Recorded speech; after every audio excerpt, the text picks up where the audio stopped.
Here in America, they're just falling apart. I don't know how much longer we're going to last, but we're not the only country in the world. And so we turn to Meanwhile in.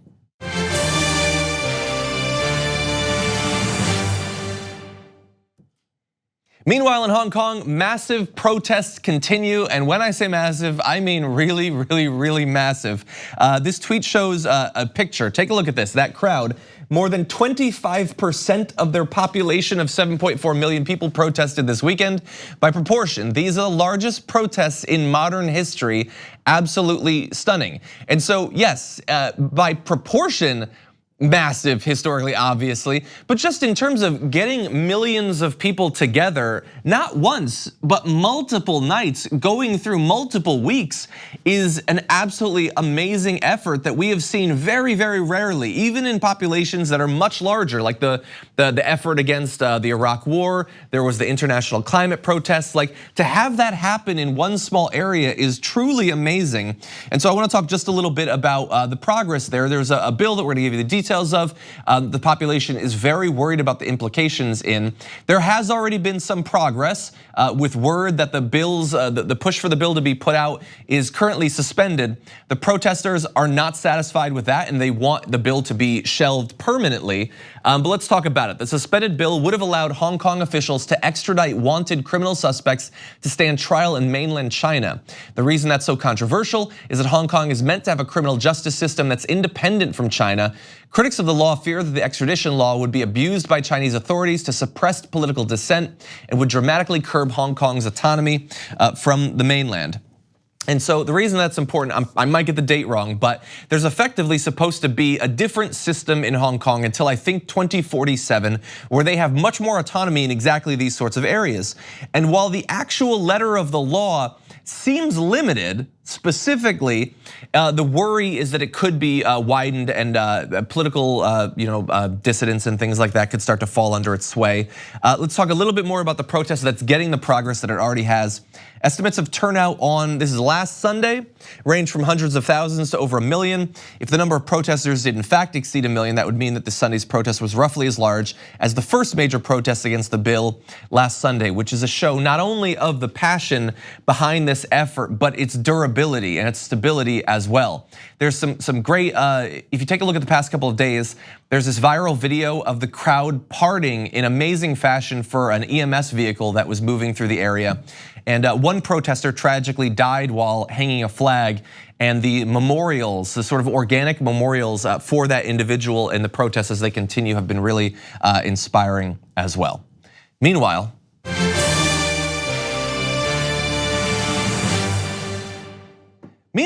in Canada, caravans of Americans have been arriving to buy medicine.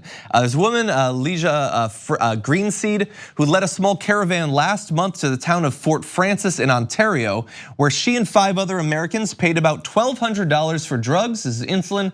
It would have cost them $1,200 in the United States. Quinn Nystrom, who's a type 1 diabetic, said, "It felt like we were robbing the pharmacy. It's been years since I had 10 vials in my hands." There's been a lot of coverage in the past year or so about the rising cost of insulin and how it is just breaking people's backs. Again, if you need insulin, you need insulin. This is not some sort of optional thing that you can just choose to go with some alternative. It is necessary, and that is why it is so horrendous that the pharmaceutical companies are gouging people for life-saving medicine.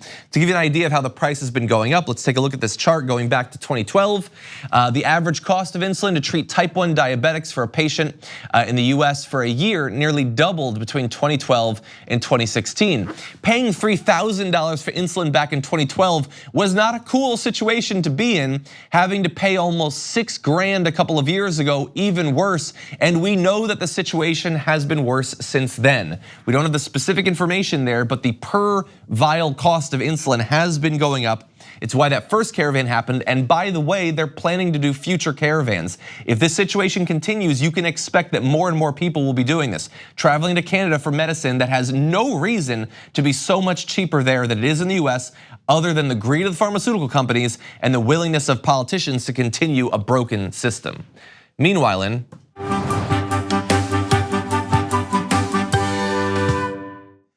Meanwhile, in Sudan, the situation is growing even more tense and violent and dangerous than it was previously. And we're talking about a situation that has already claimed the lives of well over 100 people, regardless of who you talk to, unless you talk to the government, because they apparently are lying about how many people have actually been killed. The situation is complex and goes back a long time in the Sudan. I am no expert of it, although we have reached out to experts to join us on the show. But there is progress in the situation that I want to at least briefly cover, and that is that protest leaders just yesterday said that they had begun a revolutionary escalation to pressure the Transitional Military Council to hand over power to civilians and condemn the crackdown on a sit-in camp earlier this month. Protest leaders have called for nighttime demonstrations and marches in the capital of Khartoum and elsewhere in the country. So effectively, you had a longtime autocrat who was eventually ousted. That seemed like a good development, but the actual process of the transition has been taken over by the military. People living in that country incredibly worried about what that could result in. And if you've looked at military transitions of power in the past half century or so, it generally doesn't end very well. So I understand their concern.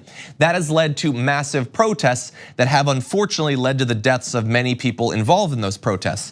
Thousands of demonstrators who had camped outside the army headquarters in the capital for weeks were violently dispersed by gunmen and military fatigues back on June 3rd, leaving dozens dead and hundreds wounded, according to doctors and witnesses.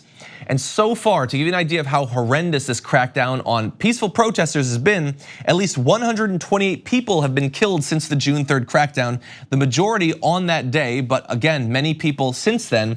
This is according to doctors linked to the protest movement. So gunmen apparently affiliated with that movement were dispatched to attack these protesters.